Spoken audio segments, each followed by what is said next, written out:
Come on, please. Yes! Yes! Yes! Yes!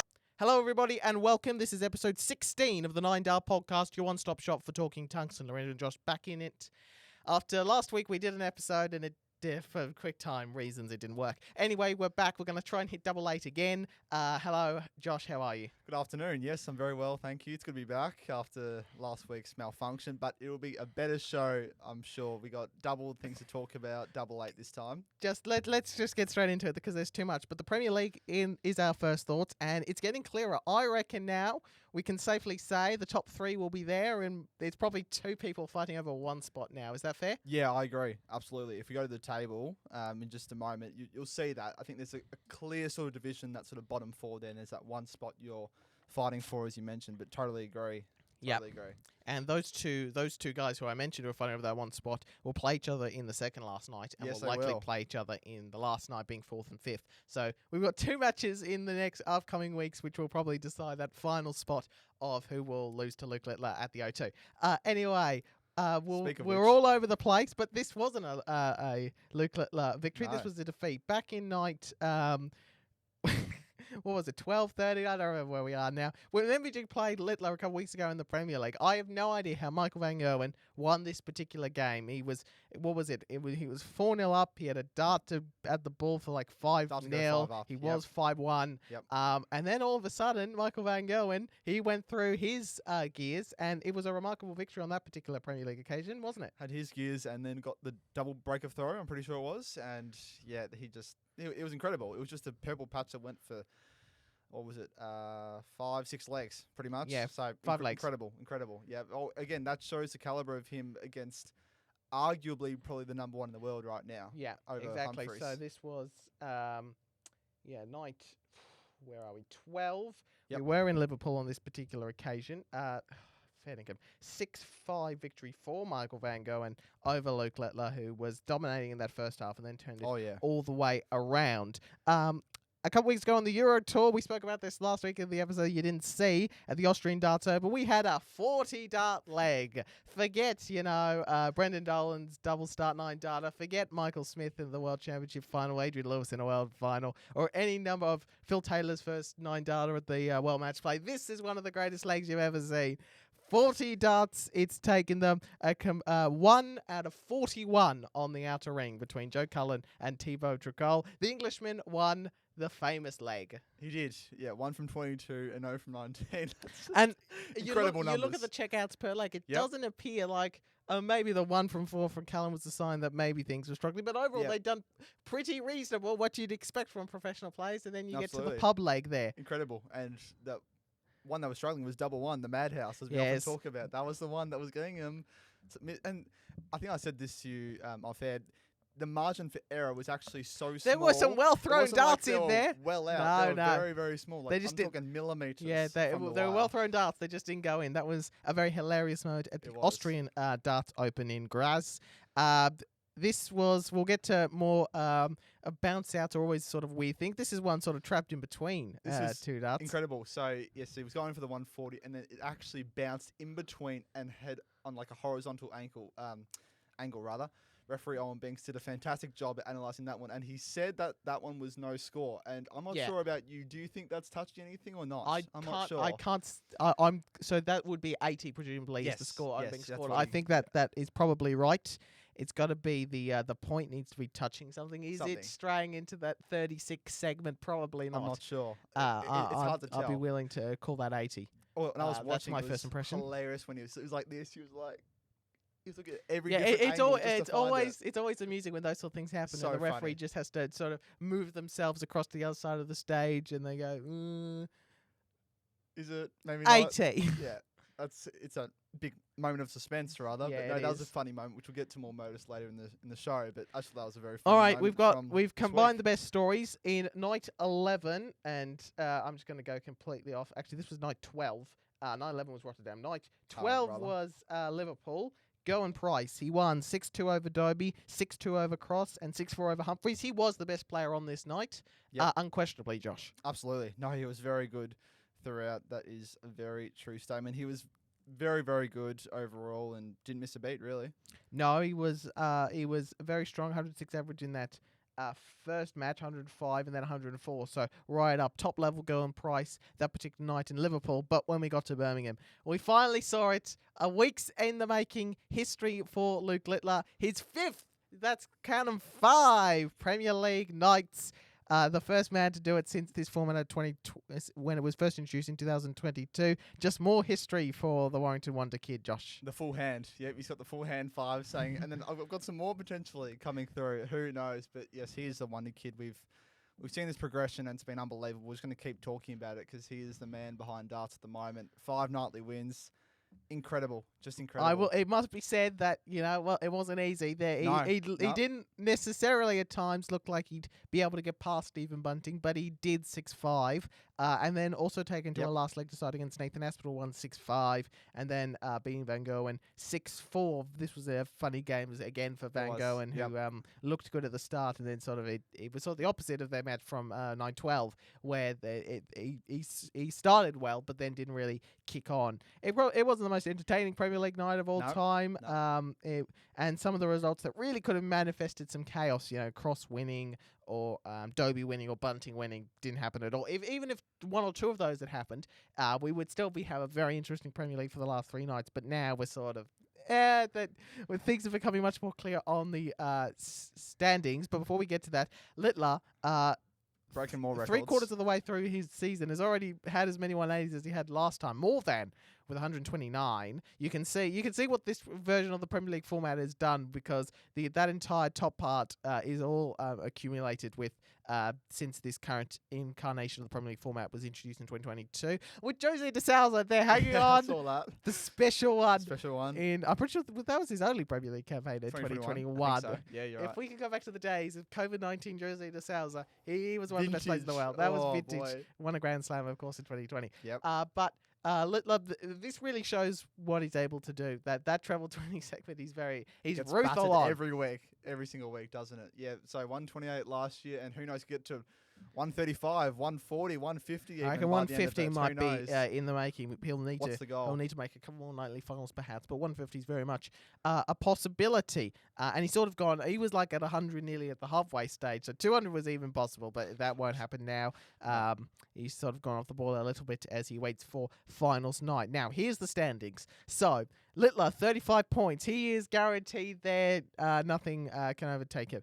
I think Humphreys can still technically drop out, but he's making it. Gerwyn Price is surely there as well. So with now a full night gap between 5th and 6th Aspinall and Cross, I would say Littler, Humphreys and Price are there. Yep. And it is a straight shootout over the next 3 weeks between Michael Van Gerwen and Nathan Aspinall. Yep, I'd say so. Oh, I mean, Cross is potentially still an option, but I mean, his legs he's gonna need to win a night. Yep. Yeah, I agree. So I'd say probably MVG and Aspinall. But again, if Cross wins a night and has some really good whitewash wins, then potentially. But it's likely that it's been between if Bunting wins the next 3 in a row, and who knows? Who gets that spot, do you think? The hypothetical Aspinall versus MVG, at least at the moment. Who would I be more like? I feel like... I'm still surprised that MVG hasn't won a night. He hasn't won a night, and surprised. It would be remarkable if, let's say he goes on and wins an 8th Premier League title, that he won it with no nightly wins. I think I feel like Van Gerwen, he's the type of player who just sort of he scraps his way into that top 4, and then who knows on finals night. So I'd be banking on him slightly more. Yep. He's only 3 legs behind on leg difference compared to Aspinall. So if he gets a couple of wins, he might be able to close that gap back, and because he's going to need them, because if they're tied at the moment, the night's win is the first tiebreaker. So if he can win a night, that will be so important to him. We've got Leeds, Aberdeen and Sheffield coming up. Yep. In Aberdeen, the first quarterfinal of the night is Michael Van Gerwen versus Nathan Aspinall. The two Lukes play each other in the 4th, by the way. And then on night 16, it's 1v8, 4v5, 2v7, 3v6, based on the standings as per night 15. Mm-hmm. So very likely to see Van Gerwen and Aspinall play each other twice early in nights. And those are the matches that will probably decide who gets to the O2 and who doesn't, unless Cross separate them for sure. Wins a night or Price goes missing. Moving away from the Premier League, at least for the moment, and going on to the European Tour. And Martin Schindler, he might be one who might play in the Premier League soon enough. I reckon he will be. Absolutely. We've been waiting for German players to break out. Gabriel Clemens made a semi-final of the Worlds in 2023. The Germans, they love their darts. No Germans made a World Championship final in the PDC. So if that happens, the television ratings would be through the roof. But he might be the one, Austrian Darts Open champion. Firstly, we'll talk about Gilding in a moment, but firstly, Martin Schindler, very good and having a very strong year. We've been very impressed with him. We mentioned off there we didn't put him in that pool of people that we thought were going to have a breakout year or wanted to or needed expected to. Or yep. expected to. Yep, that's the right language for it. But he's one that That was has really back episode shocked 2. us. He's really shocked us. And Yes. for right reasons. He's been playing some great darts. He's a great personality. He's a showman on stage. He's good. So I'm going to go to the next slide here because this is the one that really sums it up. Number 1 on the European Tour Order of Merit, number 10 in the World Championship race, number 3 on the Pro Tour Order of Merit. So he's been really strong on the floor in the last 12 months, and number 18 in the world and climbing. Oh, absolutely. Yeah, I think those numbers just speak for themselves. Top 20 in every category, best on the Euro Tour, very high in the Pro Tour, and numbers speak for itself, really. He's been fantastic, and I think he would be the hot favourite for following years for someone on the Euro Tour to be there, for a German to be on the Premier League. But we'll find out if he can continue this run of form and make it deep into the Worlds come December time, Christmas. We just don't know. Winning a trophy will certainly help his chances, and a deep run of the World Championship, though, is probably a prerequisite. But just going back a slide, Andrew Goldfinger Gilding pretty much cemented any doubt that he'll be at the World Match Play as well with a run to a final. This was a very impressive and good story for Goldfinger. He beat the aforementioned Clemens, then beat number 4 Johnny Clayton, number 13 Danny Noppert, number 12 Peter Wright, and then Woodhouse as well before losing to a man we'll get to in the latest news. But yeah, Gilding, that was a strong weekend from the former UK Open winner. That was a positive surprise. We've labelled it, and I think it was. Yeah, the former UK winner. Absolutely. He had a good run. Played some pretty good opponents. It's not like he versed the lower end of the ranking, versed some quality material there. He played a few seeds and beat Johnny Clayton as well, World Masters finalist from earlier this year. So, no, he had a good run, and he's definitely a surprise that we had. So, we'll see how he's the sort of player where if he is up, he goes about it in that sort of unique way, stands all the way to the left of the hockey, sort of a slower-ish throw. But if you get the best Andrew Gilding, you're in for a very difficult time. And it's about seeing it more regularly. But Andrew Gilding, it might still be... He's not a player that we feel like will necessarily win tournaments or be at the back end very often. But if you are up against him, he might be a struggle just to get past. I wouldn't say he's an easy beat by any means. Absolutely. No. Right. Stephen Bunting, we talked about this last week. We won't talk about it for too long, but he was a bit of a flop in his home city. Perhaps the emotions got to him, who knows, but he went down. And then, again, he was looking strong in that match against Leicester, but wasn't quite able to go over the line. It's been a little bit disappointing for Stephen, a man who many people thought might be at the O2, with a man in great form. I don't know whether it's been, the big venues haven't quite suited his style of play, or he's been incredibly unlucky. It's probably somewhere between the two. A mix of them, I'd say. Yeah, exactly. Or it's also his first time in a very long while. So 10 years. So yeah, exactly. 10-year anniversary of it. So, getting back to that scene, playing these quality opponents week on week. It's not like he's playing a mix of people. He's playing the same people. He has to develop a sort of system internally, how to try and beat each opponent, because everyone plays a different play style, a different speed. So, yeah, it's a different experience for him being 10 years apart. But, no, it's good to see him there. He's a crowd favourite, but he has sort of under-delivered. But, hey, we'll see if he can make a run in the end and see how his form goes at the deeper end of the year. Now, someone who we were talking about in that show you didn't see last week was Michael Smith. He missed that European Tour event where we had a 40-dart leg, and Martin Schindler won it. And we thought that might have been a bit of a mistake. I certainly did. Oh, I agree. Given the way his chances of making the World Championships were. But he got to a quarterfinal. He did beat Luke Humphries in a drama of a match, 6-5, both averaging... over 100. He averaged 106.5 to get the job done over Coolhand. So that was a bit disappointing, but if we move to the great debate, and hopefully you can see this not too bad, this is the ContoDartRankings.com, the race for the World Match Play. Top 16 get in off the 2-year Order of Merit, then excluding those, the best 16 on the Pro Tour Order of Merit, 1-year system. Yep. So you get the best, most consistent players in the world against the most informed players in the world in the first rounds, usually. Now, Michael Smith's run means he's right up at the cusp. He's there in the what is effectively the 33rd spot. Ricardo Pietrezco is there. Who, I asked you this last week and you didn't give me much of an answer, so I'm going to ask you again. Who on that Pro Tour Order of Merit side is safe?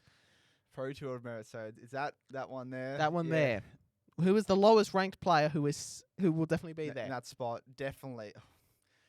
You would think Bully Boy would be very close, but I actually think Martin Lukeman could be up in there. Yeah. I really think in that 19th spot. He's not far away.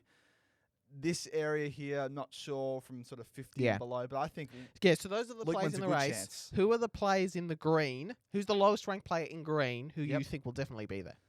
Lowest player in the green for this side. On the Pro Tour Order Merit side, Jermaine Watermina, I reckon. Yes, I was thinking there as well. Yeah, I reckon he's in some pretty good form as of late.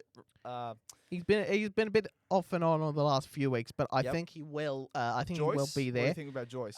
Joyce, he's not. I hope he's there because I like watching Ryan Joyce. Same, yeah. I don't think he's safe, though. I don't think Barney, Joyce, and Pietrezco are safe necessarily. I think Watermain, I can see a world where those three aren't there, but I probably can't see the same for Watermain and Woodhouse. So those are the three real spots there. Yep. Ross Smith is also not far away from picking up a seed position, which is probably worse because if you fall into the 16 seed and you win, or even the 15 seed, you're guaranteed to play one of the leagues. But if you go on the Pro Tour Order of Merit side, you might have to play in the first round, or you could get a much easier draw. So it's a sort of luck of the draw sort of situation. So the World Match Play race is an interesting one. We put up the top 24 on both sides.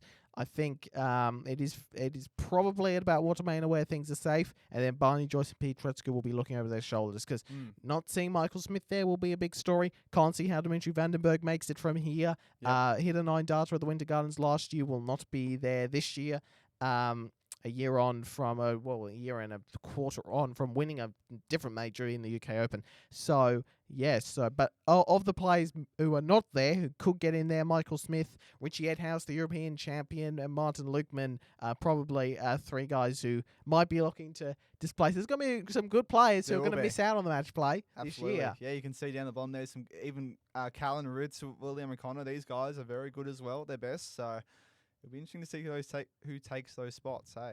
Right. I did this guy for the Star last week, and I've kept him there. I'd love to bring up some more information, but unfortunately this computer is a bit slow today. But Nico Bado was last week, the highest-ranked player who we hadn't talked about in the JDC Advanced Tour, and the only other reason I bring up is because he's from Gibraltar, and if you listen to the last episode, I think Josh was learning about Gibraltar for the first time. It was a history lesson that he taught I was giving you a history lesson on the British Overseas Territory, right to the south of Spain. But yeah, so he's one to look out for as a potential upcomer in and amongst all the guys we had talked about on that JDC side of things. I think he's won a couple of events in recent times as well. So keep an eye for Nico Bado. Maybe one day he'll be playing for Gibraltar at the World Cup of Darts or even the Modus Super Series International Pairs. Speaking of which, we might as well jump into the latest news segment. Firstly, Gary Anderson, we've sort of hinted at him earlier. He retained his European Darts Grand Prix title with a whitewash 8-0 win over Andrew Gilding. He doesn't go to many European tours, but he proves that he's still dangerous, Gary Anderson. He's still got it in him. Yep, he defends his title. He's still got it in him, absolutely, and he looks very happy there in front of a very good crowd behind him. Yes, it was a strong weekend. The number 14 seed beat Jan van Veen, Rob Cross, Martin Lukeman, Dirk van Duivenbode, my man, made a semi-final, and then Andrew Gilding. So some strong opposition in there that he was able to get past. He looked good all weekend, really very consistently playing. And yeah, so Gary Anderson is one that come the World Match Play. Where was he on this World Match Play thing here? He's currently sitting number 12 there. In the world by the time we get to Blackpool. So he's going to be a dangerous seed you won't want to draw. He could potentially have some interesting matches against some quality opponents on the Pro Tour Order of Merit side that he could be drawn into. That action is, I don't know how he throws like that, but it works. It's right up to his eyes. Yeah. Scotsman. Yes, Unique. It is a unique throw, but it's really worked. It works for him. And I think he could be a little bit of a sneaky one at the World Match Play. Okay. An event he's won before. He won that famous final against Menzel Silovic. So he's an interesting one to keep an eye on. Whenever he plays now, you're not sure which version of Gary Anderson you're going to get. True. You don't The know. very happy playing well one, or perhaps a slightly more grumpy out of form one. But as for now, he's in some decent form, and I think he's a threat at the World Match Play. You won't want to be running into him. Absolutely agree. Order of Merit updates. So this is the world's top 50. Who Chris Dobie's moved up a bit. Dimitri Vandenberg continues to slide. Yep. There's sort of the big takeaways. Everything else is sort of between, sort of haven't gone up that far. Stephen Bunting's back in the top 4. Good to see. Damon Hetter's even climbed up into the world's top 7 now. Yeah, that's good. So yeah, he remains in good position there. Gerwyn Price is an interesting one. All year, we've seemed to thought he's played all right, but on the Order of Merit side of things, he sort of slid down a little bit. He's now outside the world's top 10. Peter Wright is another one who I think he will hold on to a seed for the match play, I would assume, but he's at risk there of really sliding back into that logjam right at the bottom there, where if you win, you've got to play a really strong seed in the second round. What have we got on the other side? 51 to 100. Connor Scott as well. I'm still surprised he's behind Jim Williams. Not sure how that's worked. I agree, but one over 56 at the moment. Here we go. And Bradley Brooks has also made a couple of runs there. Good to see. Puha has actually gone up 3 places in the last sort of week or month or so, whenever this was. Yep. But that's how things stand on the Order of Merit side of things. Humphreys and Little are still at the top. Damon Hunter, the Aussie. Come on, Aussie, come on. Is in firmly in the world's top 8 at the moment. Now, we got some confirmation last week about the Grand Slam of Darts qualification. Yep. Littler, Humphreys, Van Gerwen, Lukeman, Clayton, Wade, Van Veen and Van der Velde have already booked their spot there as a result of making finals at the World Championship, World Masters, UK Open and World Youth Championship that has just gone. Then they'll go off. So basically, if you win or finish in a final at any of the majors, you've got your spots. You're basically in there. Yeah. And the World Cup of Darts is obviously the interesting one because it's ×2 because it's a pairs event. Yep, exactly. And if they have enough, that'll be good. If they don't, they'll go to the European Tour winners and the Players Championship winners. Historically, they do need the European Tour, so that's an important one as well. So if you win a European Tour event, so someone like Gary Anderson is in good position. It's no guarantee. Yep. You'd like to guarantee yourself by just going around at those tournaments. But that is certainly a big step forward. Players Championship, again, historically, you usually get one at least, even though last year they didn't need any. But though last year was different because the World Youth Champion ended up making a World Championship final in Littler. We've also got on the other side Challenge Tour, Development Tour, Women's World Match Play, Women's Series, and the PDC Asian Tour and the North American Champion as well get in as well. And if you're a tour card holder who still hasn't got in, you've got a last chance, qualifier. Last chance. A couple of weeks beforehand with those last 8 spots.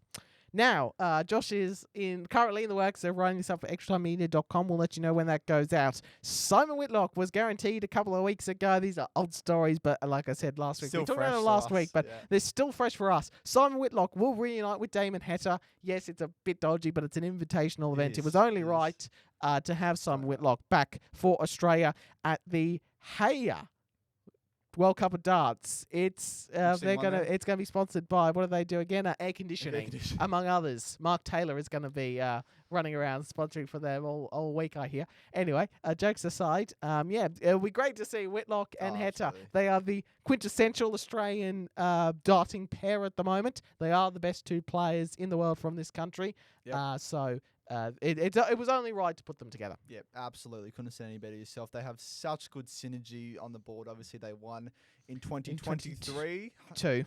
There was two. 22. You're right. So hopefully they can do it this year, but we'll find out. No, it's good to see. Obviously, Whitlock hasn't got his tour card. He tried through Q School, didn't get it. Yep. He'll come to John Cain in October, as we talked about for time and time again. No news yet. No news. Still haven't heard anything from the no PDC. marking news yet, but it'd be good to see him there. Again, how far can they go? We'll find out. No non-seed has ever won it. I think this is Australia's only second time as a non-seed. The only other time was a bit of a loophole. When Damon Header first played the World Cup in 2020, he only came in because the now dearly missed Carl Anderson wasn't able to make it for COVID reasons. Yeah. So they were a non-seed on that occasion. Yes. But now they will be a non-seed as a result of the fact that they've only got one tool card holder. Mm-hmm. So they can be drawn into any one of the groups, which will make the Australian side of the World Cup of Darts much more interesting. Absolutely. Now, last week I spoke about Argentina will debut. Jesus Salote, Victor Gullion won the Championship Darts Latin America and Caribbean qualifier in Panama. Didn't know they played darts in Panama across the 2-day event, qualifying for the showpiece event in World Pair Darts. But more important than any of that is the fact that the Asian Tour qualifier occurred, and guess who is back at the World Cup? But this time with a twist. Can you guess it? It is the 71 years young Paul Lim is going to be back, but he will have a new partner because Harith Lynn's dropped down on that side of things. So we will see a different partner for him. But Malaysia and Singapore got through, and then they had a third place playoff, and this was great because Chinese Taipei, who got to the last 16 last year, won the group against Ireland, was the seed there, played very, very well, was a great story. I think they lost to Austria in the who went on to make the final, of course, in that second round. They have will retain their spot there. So over one and all, as fun as it might have been to see Macau there of all nations, a very strong qualifier, and I think Singapore are going to be much more of a chance now. But Paul Lim being back is what we want to see. It's great. It's good for the young generation, the old, and in between. It's great. No, he's everybody loves figure. Paul Lim. We love him.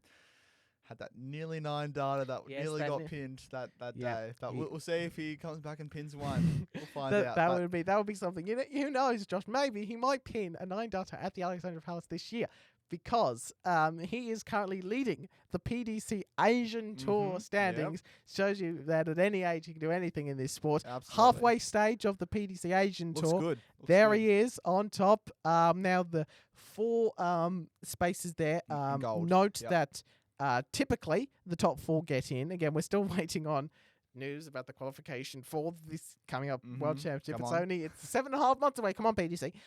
So expect the top 4. You may even get a few more. We'll wait and see on that. But expect the top 4. Expect the number 1 Asian Tour player to definitely be in there. So if Lim can hold that position, forget about Lakeside where he made a dream run to the final. He'll be back at Ali Pali for the first time in 2 or 3 years. I think so. He's been away from the PDC event, has been able to qualify. So this would be absolutely fantastic. Incredible. He's won a few events here. And this is looking like a very strong year. I think the Lakeside form has really gave him some confidence, and hopefully with his new partner, he might go into. I'm going to try and grab his name, but I'm struggling here at the moment. Whilst you do that, I'll say his computer is really annoying. His prize money looks pretty strong in comparison to the rest. Other notable names is Lawrence Alagan. Haven't seen him around. Who else? There's some interesting names coming through that sort of top 8 and above there. So hopefully it's just that one, but it is that safe space for top 4, hopefully. But it'll be great to see him if he can retain that prize money. Pro Wei Tan is the new partner with Paul Lim for Singapore at the World Cup of Darts coming up in Frankfurt in, is that next month or the month after? Month. Yeah, I think it's June. Is it the 6th or the 7th? Sure.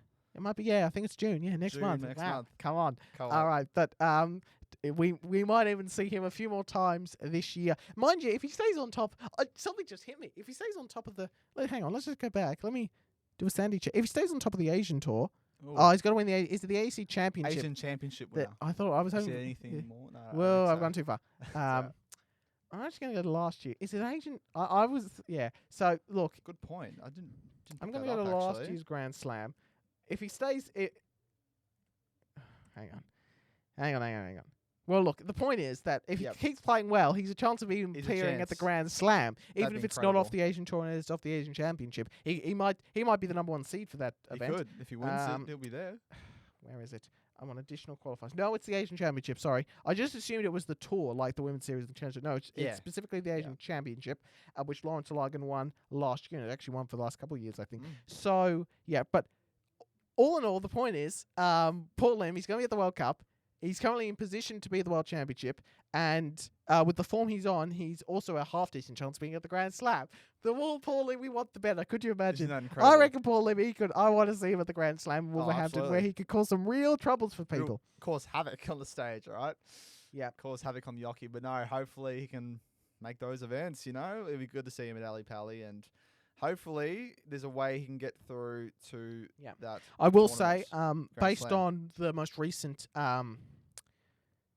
qualification methods for the World Championship, if Lim doesn't make the top 4, if anyone doesn't make the top 4 in the Asian Tour, the winner and runner-up of that Asian Championship also gets a World Championship space. Gotcha. So there's a full 6 spots there for the Asian players. It might even be more. We will wait and see. Simon Whitlock has been confirmed for the 2026 World Seniors Darts Championship. Yep. On the one hand, this is a good thing, but I'm not very confident with the way the World Seniors Darts is sitting at the moment if we're already talking about next year's World Seniors Championship already. It feels like only the other day that Ross Montgomery picked up the title. Well, there's already, 1, 2, 3, 4, 5. 5. Ross Montgomery, John Henderson, Robert Thornton, Richie Howson, Simon Whitlock has been added there. So 5 have been added with a lot more spots to go. But yeah, it is a bit strange that we're talking about this when, what was it, 2 months ago it wrapped up, I think, around that, maybe a fraction later. Yeah, it was about 2 months. It was episode 8 or something that we talked about Montgomery winning the World Seniors. Double 4. Yeah, it was double 4. Yeah, it was the end of February. It was, yeah. Okay, yeah, that sounds familiar. Yeah, it's just interesting that they're bringing it up now, but good to see him there. Yeah. Yeah, but it will be good to see Simon Whitlock back at the World Seniors. Yes. We want to talk about this now. Brand new segment. Well, hang on, wait. Before we get on, we've got to get this. We haven't even talked about the Modus Super Series yet. But no, all right, fine. Let's go to much more important darts. Josh Tahini, I hope I'm pronouncing that right. He averaged a pitiful just under 50, but it was enough to get the win over that very handsome man on the right. 46. A 46 average for me is like when Luke Littler averages like 115. That is an extraordinary performance from mine, but I'm still useless on the outer ring. 2 for 17. 37 dart leg, finished on double 1. So there we go. What were the sets like? I had 140, and that 140 was a brilliant because first dart was in the treble 20, second dart was in the treble 20, and then I pulled that last dart, but it wasn't too far away, so I was on for a 180. Still haven't hit a 180 yet. But no, Josh is the winner. You're a slightly better dart player than me, I think it's fair to say. Ever? You haven't hit a 180 I've never hit a 180. Really? Yeah. For the whole year I've been playing. I've hit a bunch of 140s, but not a 180. I've hit, I reckon, 4 or 5.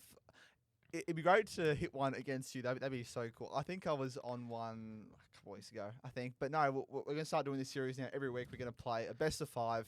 And we're going to talk about it. And put up the fixture. So I don't expect the averages to get any higher than that. No. It's from the rest of the time we're going to do this. It's going to be like 30 averages or something. Having said that, we had some really good averages. We're playing like in excess of 60, 55, 60. Yeah, we were going at. We were going in the 50s for much of that match, and then it was that fourth leg where it took me 37 darts that really dragged us down. We were up in sort of the mid to low 50s at one point, and then we both dragged down. You were able to just about finish that 50 average. I was 46. Yeah. There, the very strong 20 data. First 9 average from yours, 65.8. Yeah, 20 data is a strong one. Sorry, 65.8. That's right, first 9. I didn't say that until now. Yep. Yeah, that's pretty strong. Obviously, checkouts need some work. You can see how I'm going. My 2 legs were won on double 1 already mentioned, and that 22 finish is a double 11. So so that's how that all went down. So not the most flashy darts game that will ever be played or talked about. We'll get to slightly better stuff now. But yeah, Josh won 3-2 in a best of 5 against me. He was 3 for 16 in the ring. I was 2 for 17. I did hit a ton 40, which was the highest score. Josh, just a slightly better dart player than me. Hopefully, I'll come back in. Stay tuned for next How many week. matches have we played against? We played something like 10 already. I've won 2. Great question. I'm not sure. I mean, I'll have to when go we load back. it up, I think it'll give us the stats. I think so. But we'll do it weekly and we'll put on the screen and see how. Do you have challenge tour stuff? I don't have the actual figures or anything, but it did happen 2 weeks ago. So interesting things on the floor there, but I don't have any results. We're going to skip that because I can't reach any of that. We'll talk about that next week. Go for it. Modus Super Series put out a statement on gambling after the DRA came out of their shell, as they always do every about 4 weeks, to tell us they found something. You've dissected this. You talked about this last week when we did a show and then it didn't work. But you've really dissected it this week. I have. Yeah, I've listed a few points. I've highlighted in red that were some interesting things. It's so a very this was, lengthy just to be statement. clear, Andy Jenkins, who was suspended as a result of match fixing, betting on darts. Yep. His ban will last until 2034. So that is an 11-year ban because it started when the sort of inquiry began.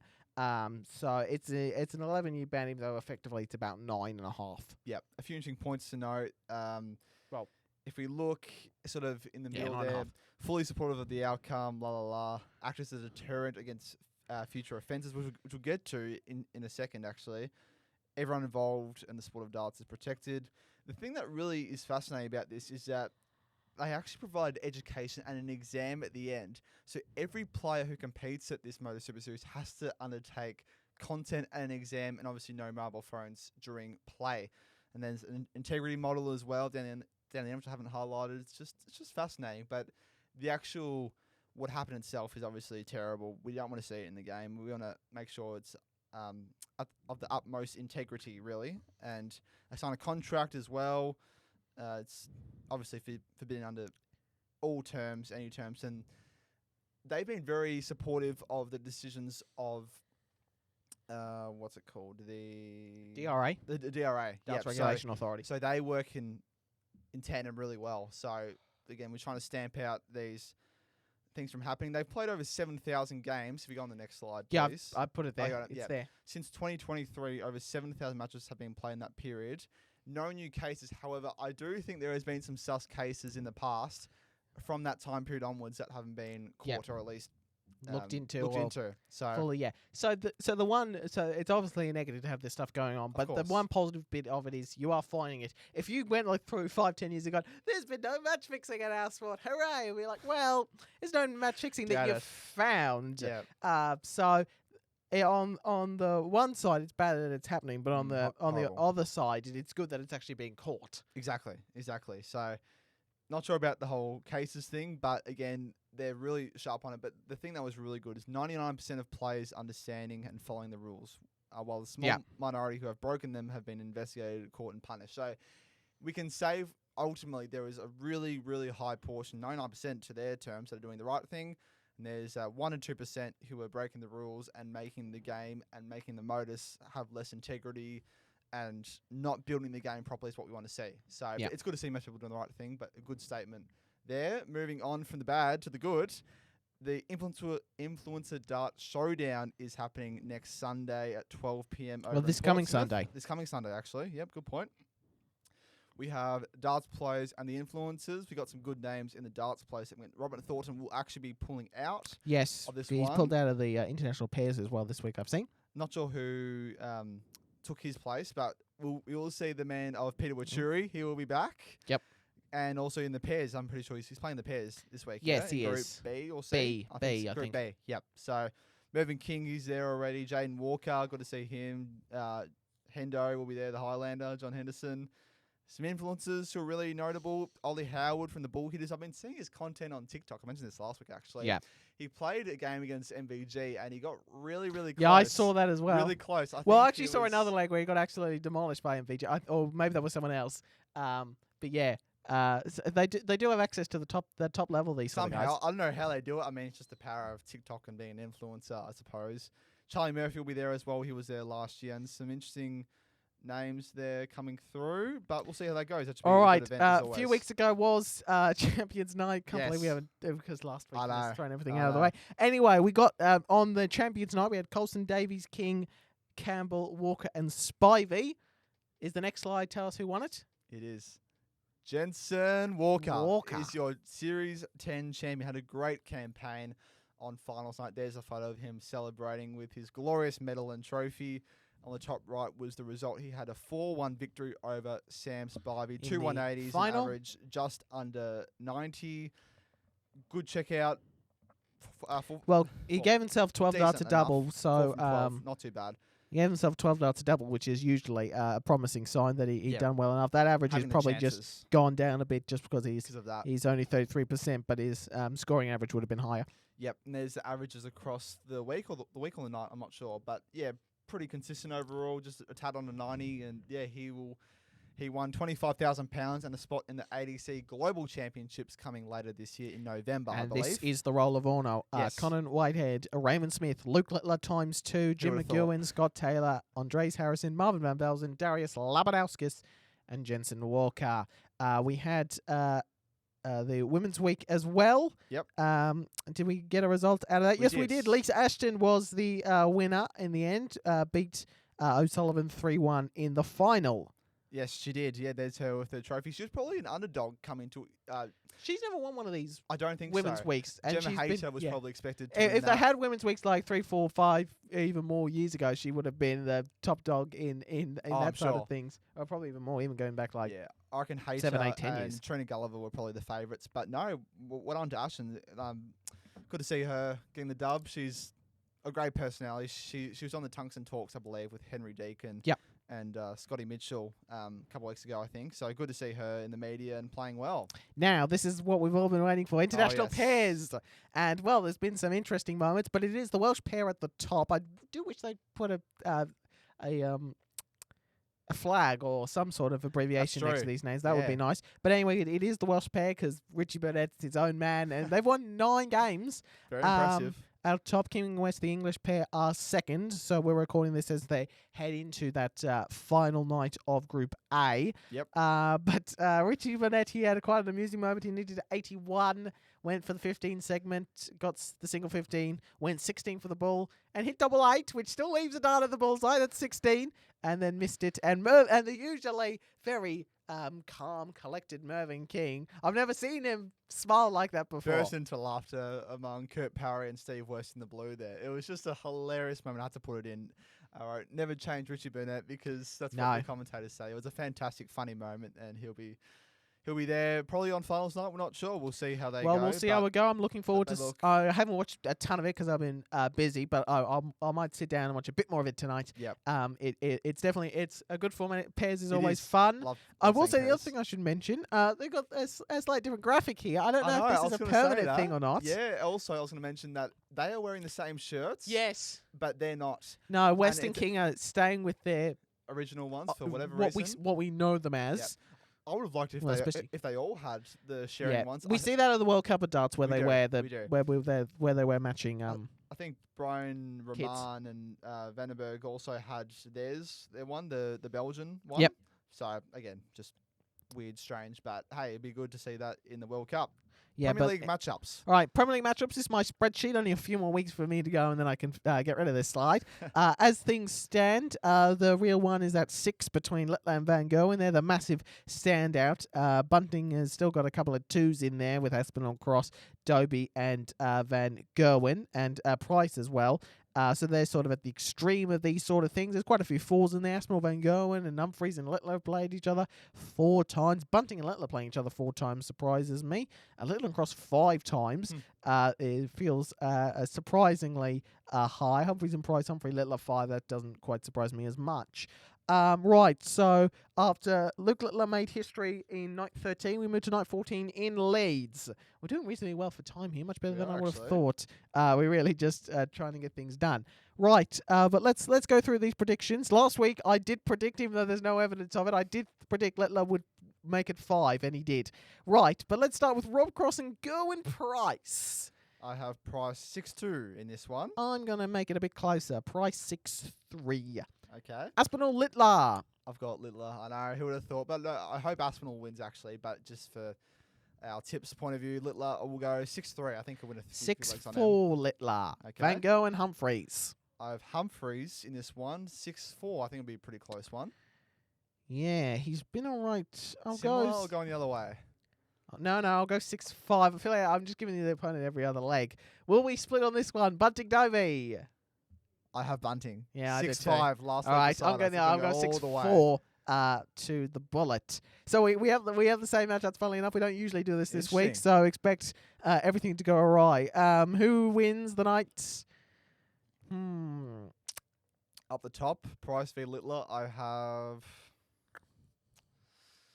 I might go the opposite of whatever you say. That might could be he my go strategy. 6 lightly Could he wins win a Littler? 6? He could. He couldn't, could he? He could. It can't go on like this, can it? It can. Littler versus... It'd be so obvious to say Littler versus Humphreys. I know. Who would have thought? But look, I think it'll be between the Lukes, and I'll see... Stuff it. Littler will get his 6th nightly win in the Premier League, and he will win 6-4 in a cracking game versus Humphreys. Alrighty. I am also going to go Humphreys to the end, but I think Price's reign over Littler might continue for a little bit longer. I don't know if it's a continuous streak now. I can't even remember. But I think he'll get the job done. And Humphreys, who's been a bit away from that top end of the Premier League for a while, I think he will get that 3rd nightly win. I'll go Humphreys 6-4 over Gerwyn.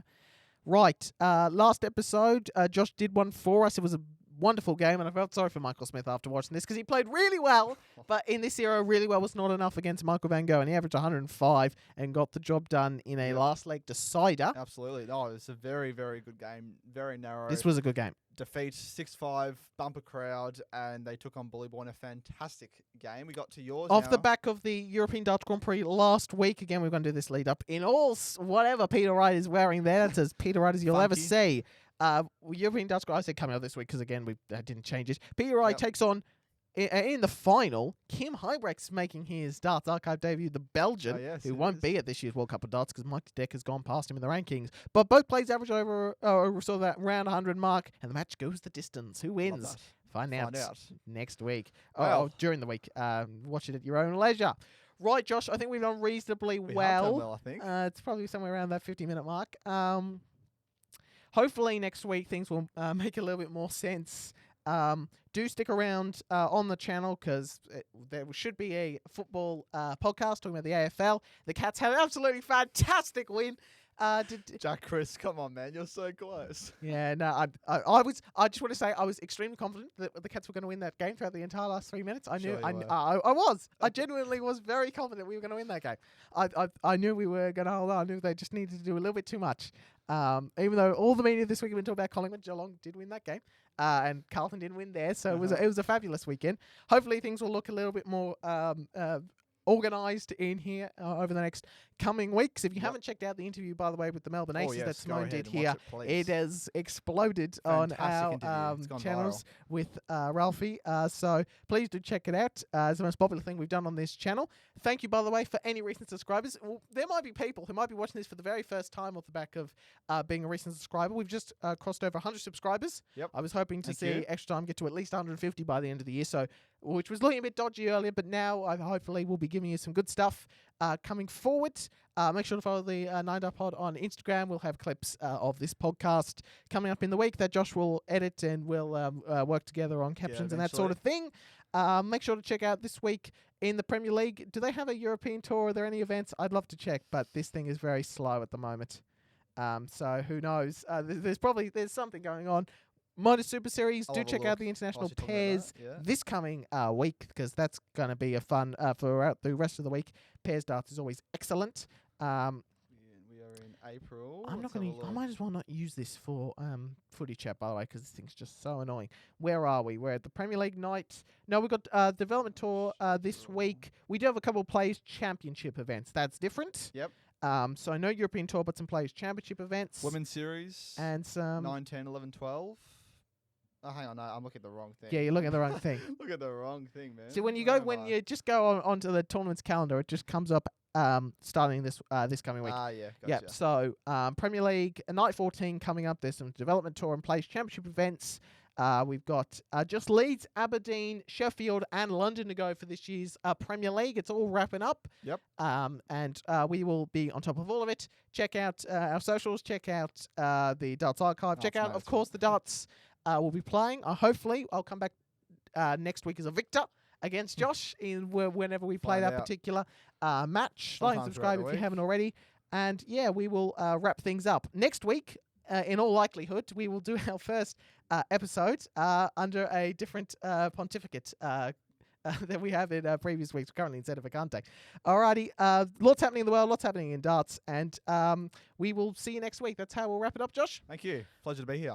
Now, I'm just going to hope, and just hope that Don't say eventually that Double 8 has actually been hit, and we will see you next week for a 17th episode. I'm going to do everything I can just to make sure that this comes to you 377 today. or But 188. one double A, no one will go 377. Come on. Even though actually Mark Van Gogh did do that in a match against Peter Wright once. Anyway, we'll wrap it up there. Double 8 hopefully has been hit, and that's game shot. This has been the 9 Dart Podcast.